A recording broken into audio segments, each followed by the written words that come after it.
only squatting 10 years.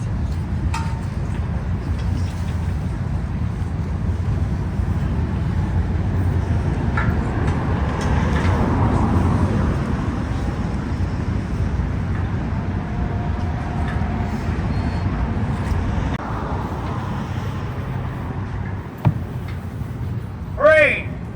Westboro Community Remembrance Day, Remembrance Day Parade, attention! In 1 minute, we will remove our headdress and pay 2 minutes of silence. Headdress! Parade! Stand at eat! Stand easy. We will now do 2 minutes of solemn respect. Replace headdress. Parade. About turn. Parade. Stand at ease. Stand easy.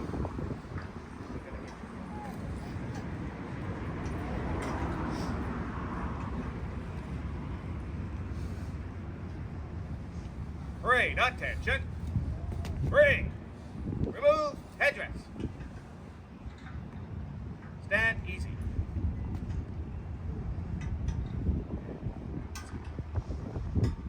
Now I'm going to read the naval prayer.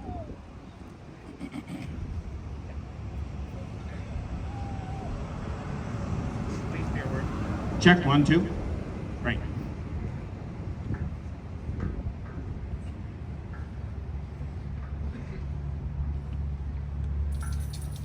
Okay, now I will read the naval prayer.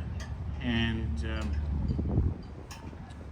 O eternal Lord God, who alone spreadest out the heavens and rulest the raging of the sea, who has compassed the waters with bounds until day and night have come to an end, be pleased to receive into thy almighty and most gracious protection the persons of us thy servants and the fleet in which we serve. Preserve us from the dangers of the sea and the violence of the enemy, that we may safeguard unto our utmost gracious sovereign, King Charles and his dominions, and the security for such as pass upon the seas their lawful occasions, that the inhabitants of our commonwealth may in peace and quietness serve thee our God. And that way, and that we may return in safety to enjoy the blessings of the land with the fruits of our labors, and with a thankful remembrance of thy mercies to praise and glorify thy holy name. Amen.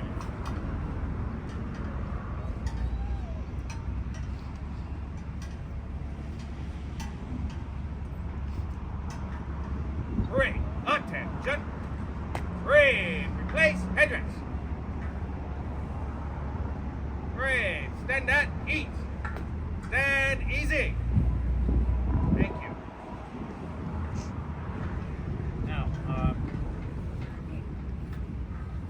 folks can just around on me. So I'll just get everybody to move in here. So don't be shy. I keep asking that every year, and hopefully COVID has passed us in the rearview mirror.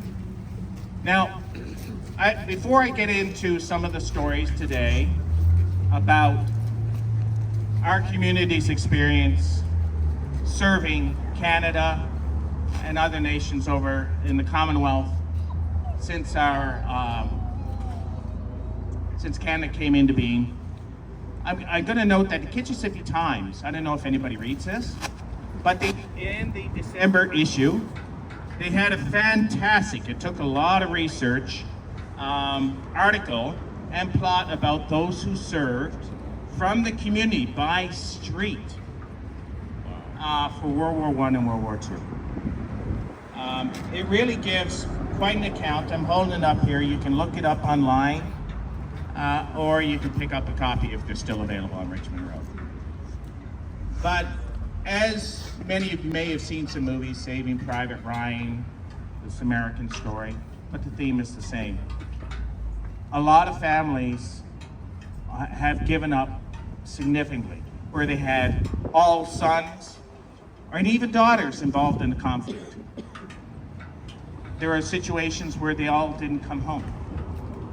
And there's an example here on Cole Street of a lady who had 3 of her sons that served in World War II. I'll have to reread it again, but I believe 1 of the 3 or 2 of the 3 did not return. And then there are those who come back either injured or affected for the rest of their life, or extremely happy that the conflict is over and we can continue to have peace in this world. So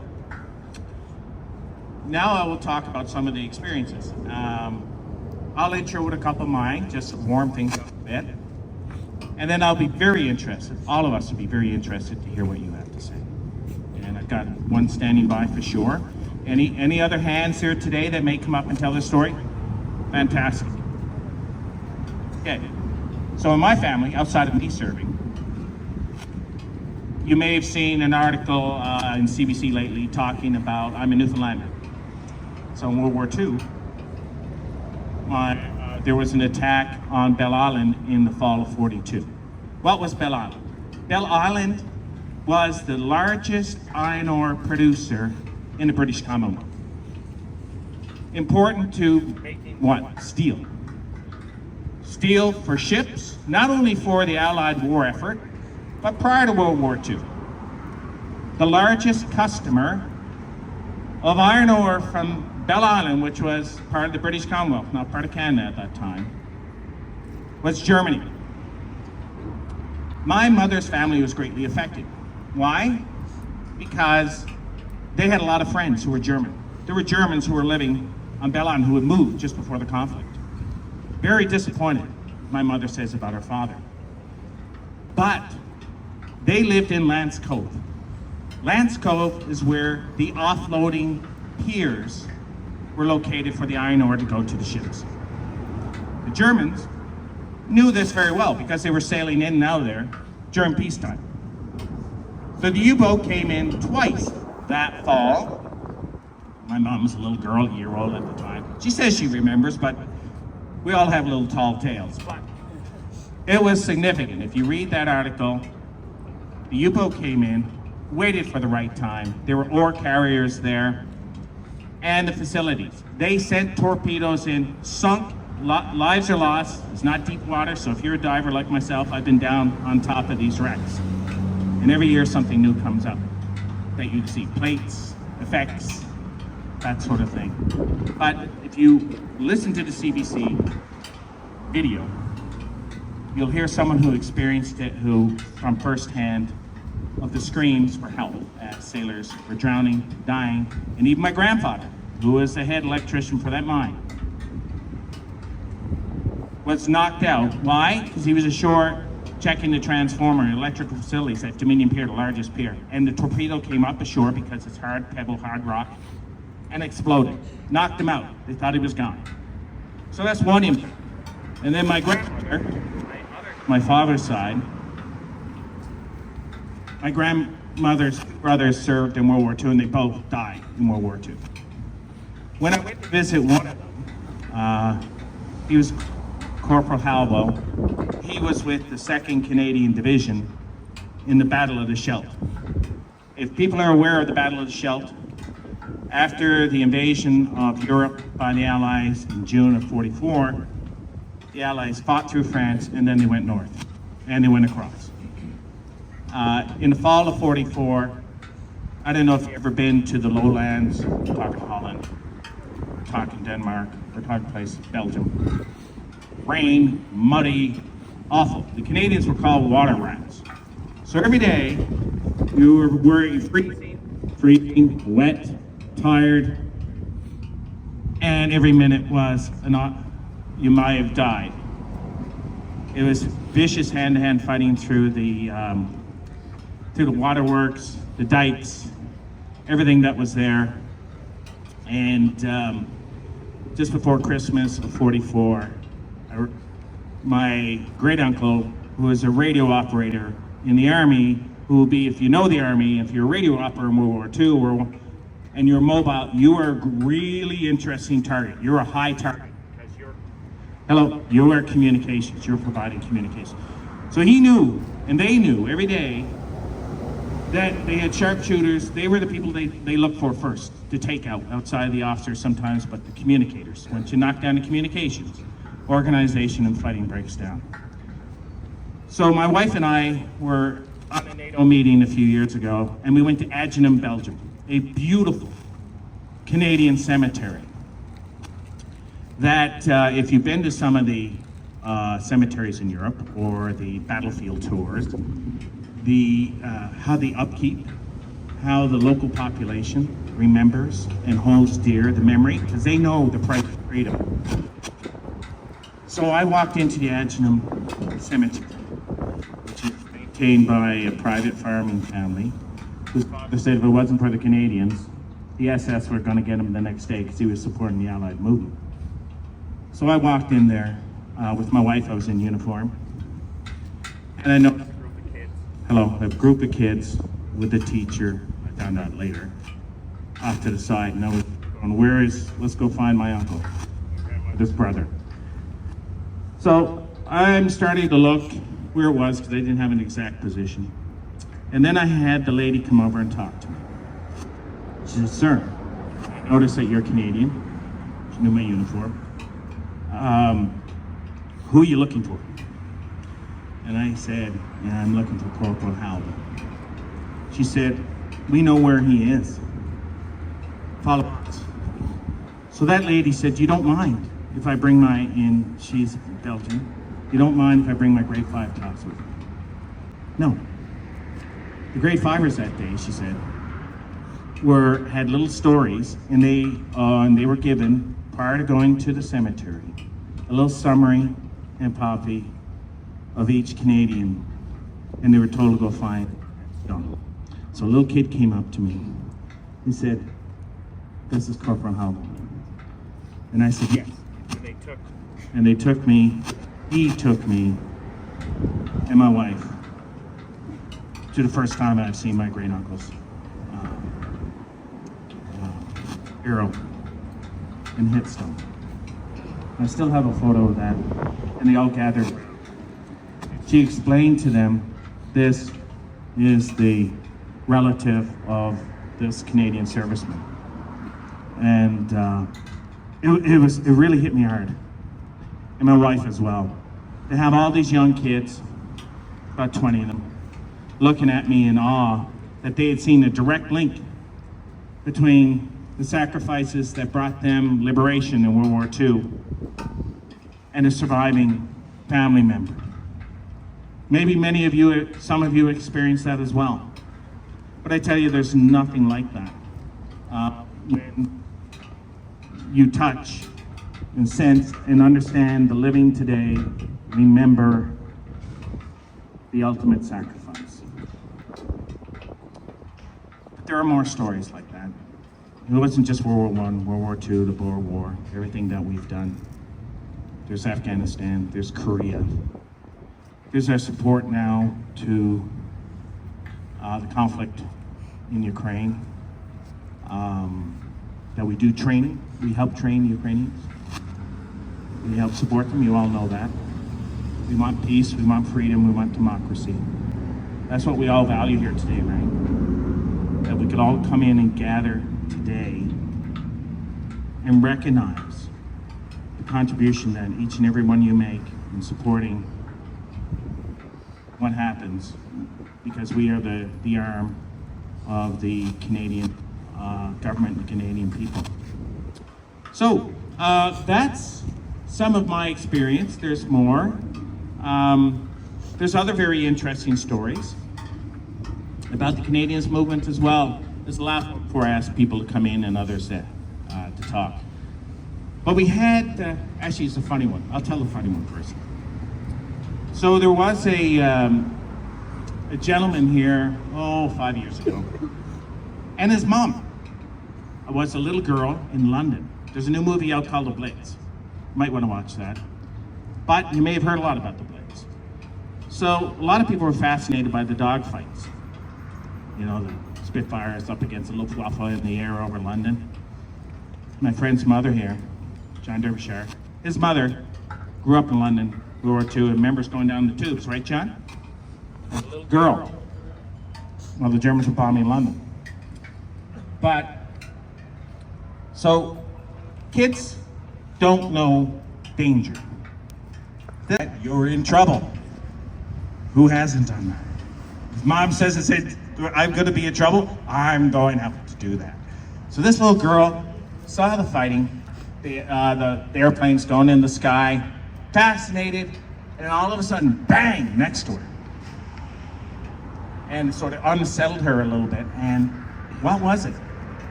Her mom heard it, came up and said, I told you not to, you can imagine what her mom said. But the little girl picked up something. It was a 20-millimeter round from a German aircraft. And a few inches more, she would have been dead, because if anybody knows calibers and size, that would have taken her life. But she held on to that. Survived the scolding. I'm not sure, she never said. She never told her son whether she listened to her mother again or went out to see more dog fights. But one day, when the whole family was gathered around after Mom's funeral, they were reading the will, the estate, and they all went around, who's going to have this from Mom, who's going to have that. They said, well, one of the most poignant times of the whole day was, who's going to take the bullet from Mom? Right? So, we can, as humans, rise above and pull a little bit of humor out of a very dark time. And here's the last one. Another girl, family in Holland. They were billeting. What does billeting mean? There were Germans, part of the German occupation, staying in their household. And as the Battle of the Scheldt went on, the offensive, occasionally they would notice the Germans would leave, the soldiers would leave, lots of noise, and then they would come back and be all disappointed. And this went on a few times, but they could hear, and they got the news through the underground that, the Canadians are coming, although they had a very, as you ever heard, Operation Market Garden. Allies had a very unsuccessful operation in Arnhem,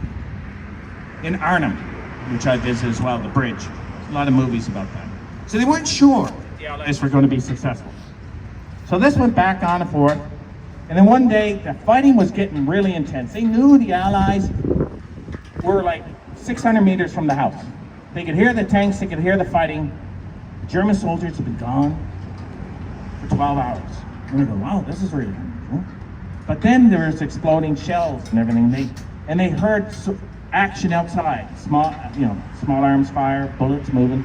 So they all went down into the basement to the little shelter, and they huddled, mom, dad, daughters, and children. As the noise went, the house rocked, windows were smashed by the fire, and all of a sudden they could hear, boots moving around on the main floor. Didn't know what to think. Couldn't quite hear the voices. And then bang, bang, bang, down the stairs they came. They knocked open that basement door, slammed it open with the butt of a rifle, we found out after. Really loud, and they got really terrified. Didn't know what was going on. And all of a sudden, there were these look around the basement, and they go, anybody there? And they go, we didn't recognize it. That's not German. That sounds like English. And all of a sudden, they were still terrified and about to come out, and they opened the door on them. The two soldiers, the Canadian soldiers, opened the door. And they all started crying. They said, you're free. We're Canadian. Do not worry. So that was one of the folks who was living here, she and her brothers survived that and had direct contact with soldiers from Canada who liberated them. It's pretty amazing. There are other sides to the story too. My wife's Italian, and there were young kids, her parents, during the war. But it affected everybody. for all the wrong reasons. Anyway, so that's some flavor today of why we're here and some of the experiences that people have. Alan, you want to come on up and tell us your story, please?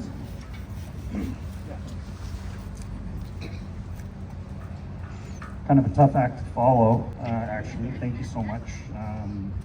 My name is Alan McDougall. I'm just someone from the neighborhood. I know Len from church, and just first and foremost want to thank all of the members of our service members here, and it's obviously a solemn day. Thank you very much. I wanted to tell just a story about just a tradition we have in my family, but I guess I would just start off with sharing the story of my great-grandfather. His name was Bill Bradley. He was from Portage La Prairie, Manitoba. He was born in 1899. And when he was 14 years old, he lied about his age and signed up to go overseas into the 43rd Cameron Division, and was in World War I for approximately 3 years. He fought at the Battle of Passchendaele, and was shot in the leg, and fortunately survived. I wouldn't be here today if he didn't. But it always impressed me that, I mean, he would have been 14 years old going overseas, and by the time he was 21, he had started a family. He had a son and a daughter, and his daughter was my grandma Jessie. And his son,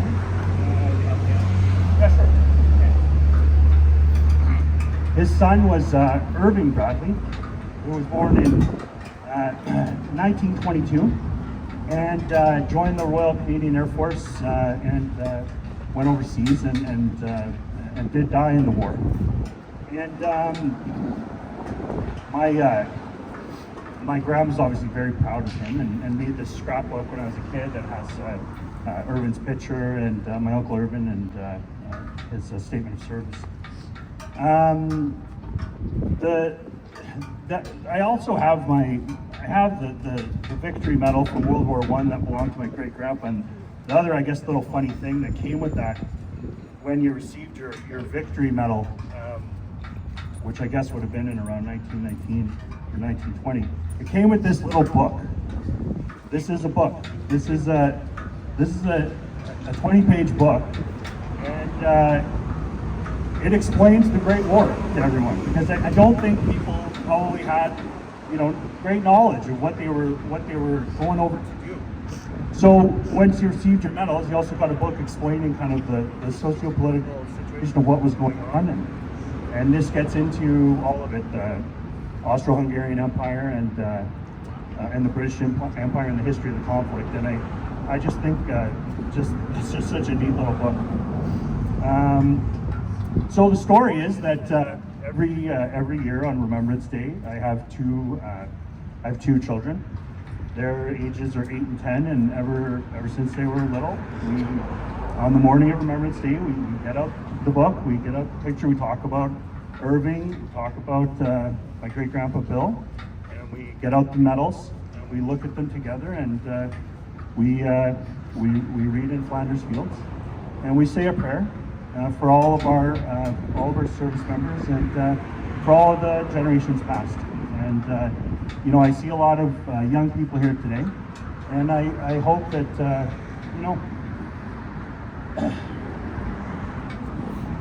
we can all appreciate the sacrifices people in the past made to give us the security we have today. And let's keep telling those stories. So thanks very much. Thank you, Alan.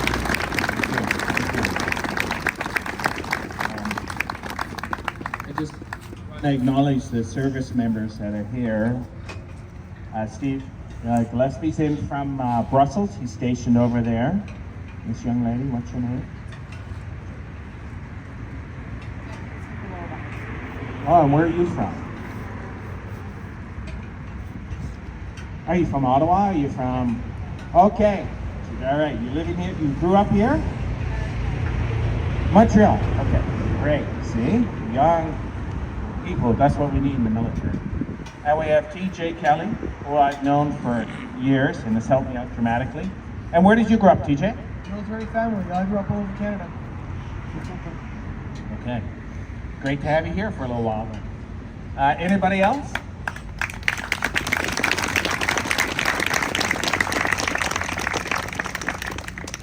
I know somebody else in the back there. He's a little shy.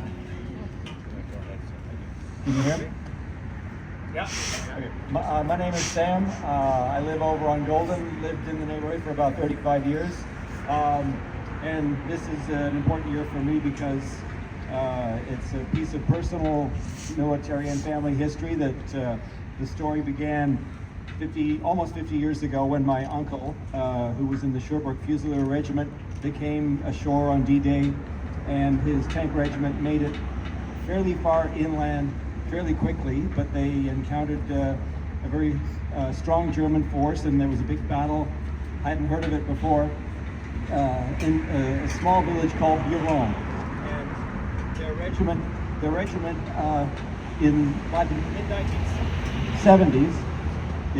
by the mid-1970s had not put up a monument, and so they were looking around at how they were going to do this and possibly do it on the cheap.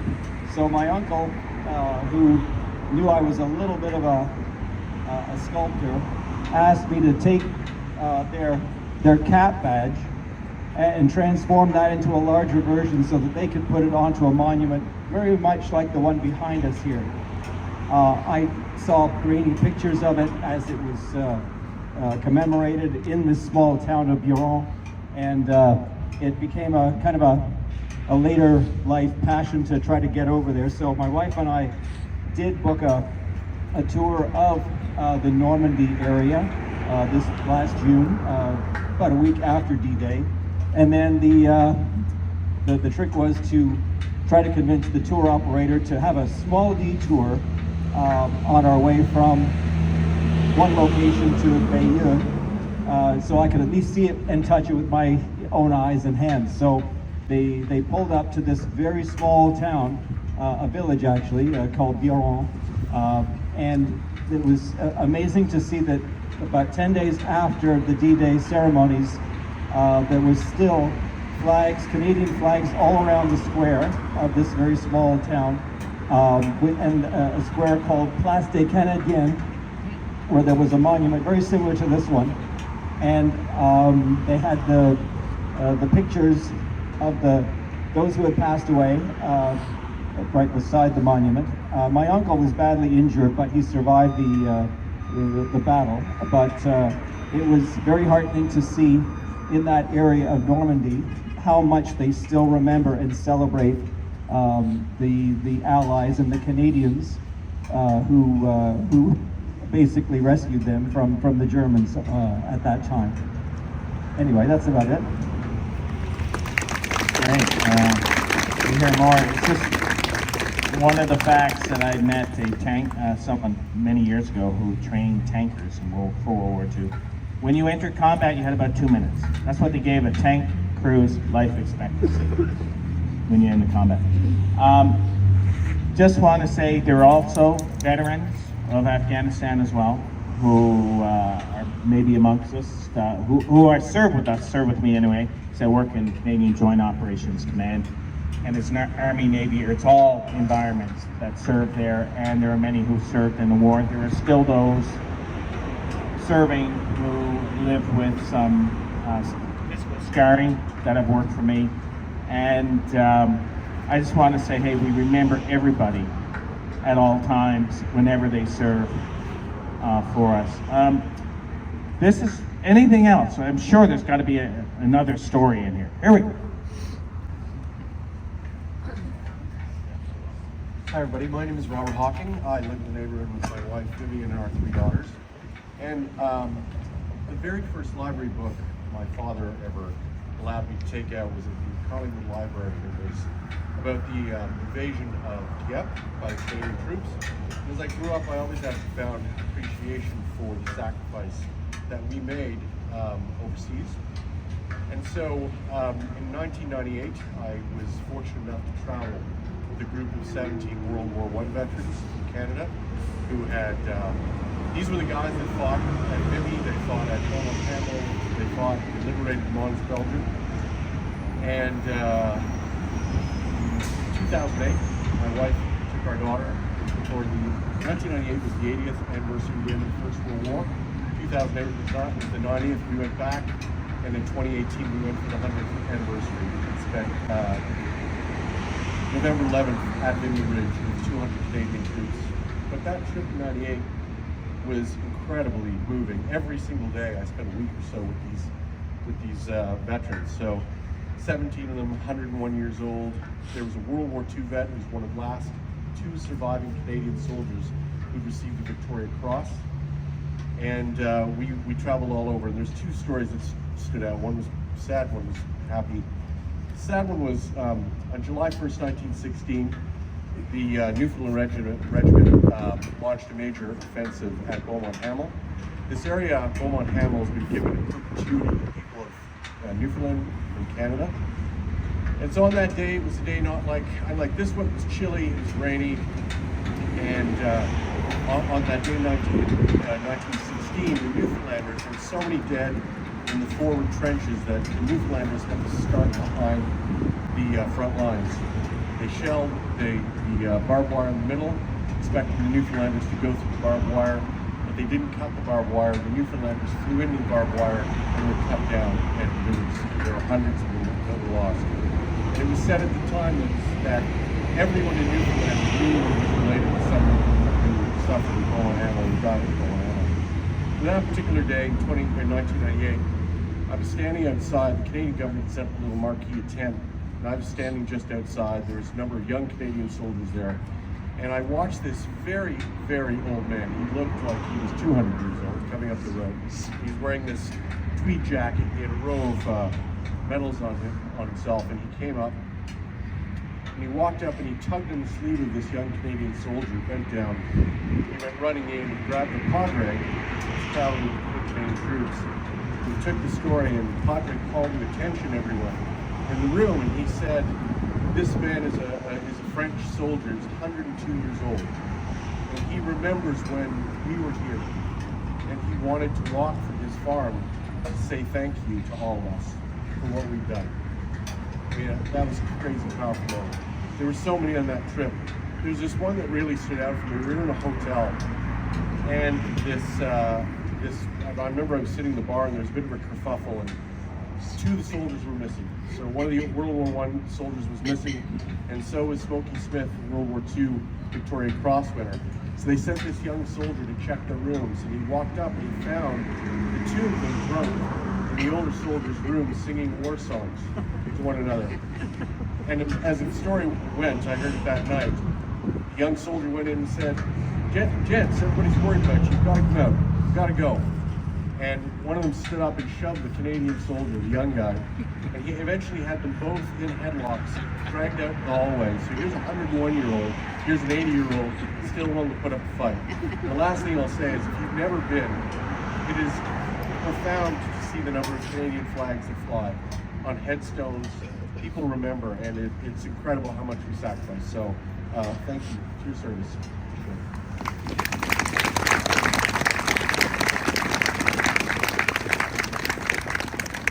Yeah, just to give you, I don't mean to go on too long, but a sense of scale, which you may have read.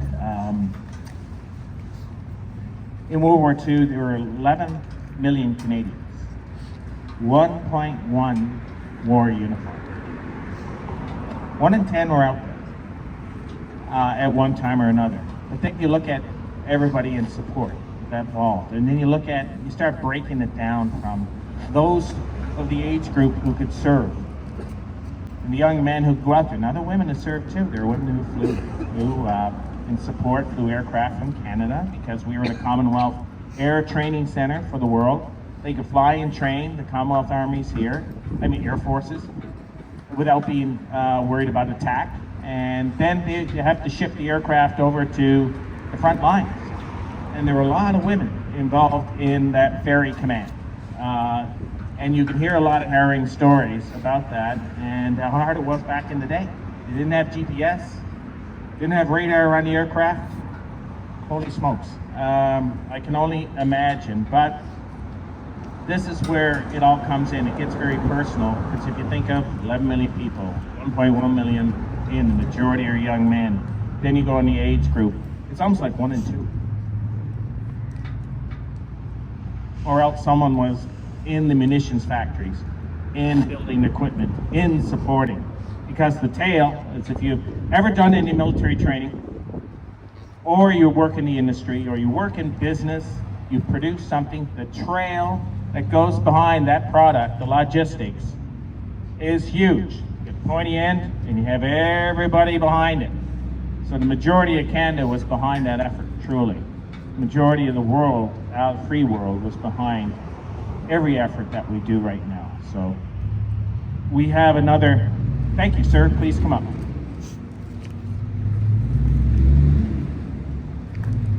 Hello, my name is Charles. I can talk of a member of my family who lived on Rocky, my extended family. On a Harvard law position, died in the English Channel. Died in the English Channel in 1942. But I would like to speak to a phrase, please will remember them. And the question is, why do we remember them?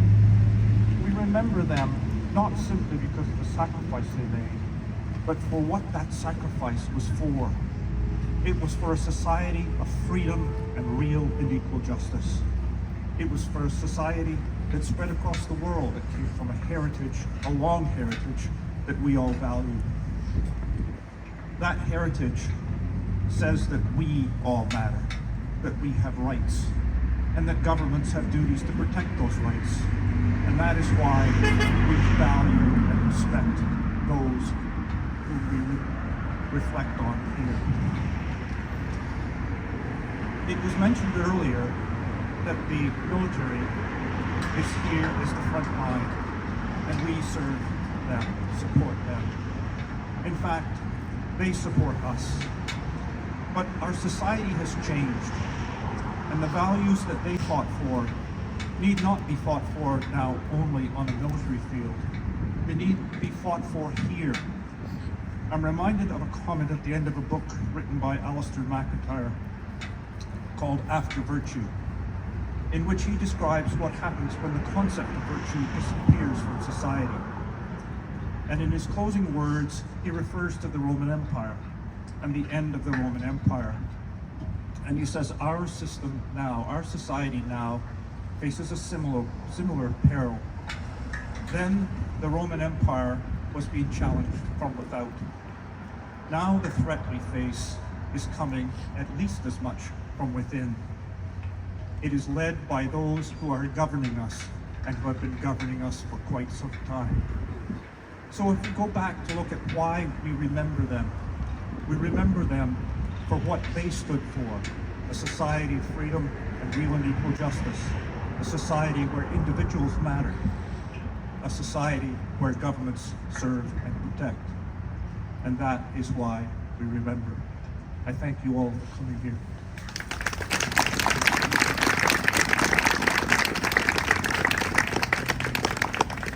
Okay, it's almost 20 to 12. We've been out for a little bit this morning, hearing some fantastic personal stories. Just to note that at 2 o'clock this afternoon, there'll be another ceremony here. There'll be a parade organized by the Legion. If someone you know has missed today, they can come out this afternoon as well. Okay, so this is the last call. We're not at the pub, but this is the last call.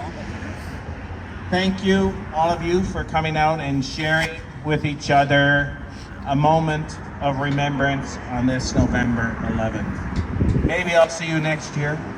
I have a habit of returning like a good ghost. So take care, everyone. Have a good day, and remember those who serve and those who have served. Thank you.